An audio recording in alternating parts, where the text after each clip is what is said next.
La vidéo fait le buzz sur Internet. Un amateur a filmé l'interpellation d'une femme qui portait un niqab dans la rue. C'était dimanche à Aulnay-sous-Bois, en Seine-Saint-Denis. 4 mois après son entrée en vigueur, la loi qui interdit le port du voile intégral dans les espaces publics semble donc toujours aussi mal comprise et difficile à appliquer. Le reportage d'Alexandra Marie et Constance Prieur. Les faits remontent à dimanche soir, à la gare d'Aulnay-sous-Bois. Une femme porte le voile intégral dans la rue et se fait verbaliser. La scène est filmée d'un téléphone portable.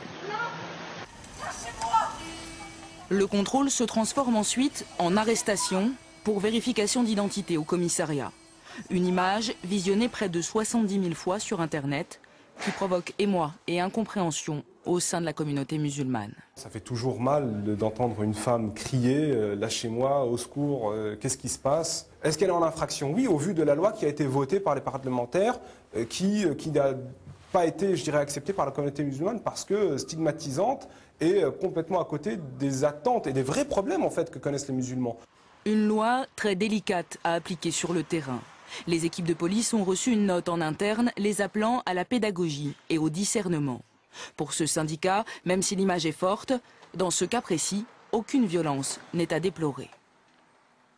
Là, c'est ce qu'on appelle, c'est maîtriser quelqu'un qui veut passer, c'est maîtriser, mais il n'y a pas d'acte de violence, elle n'est pas conduite au sol. C'est une loi sensible, elle touche la liberté de culte. Maintenant, si la personne contrôlée se prête au contrôle d'identité, il n'y a aucun problème. Seulement, nous avons affaire, c'est un sujet, on va dire, hautement politique, et les gens veulent mettre les policiers en difficulté.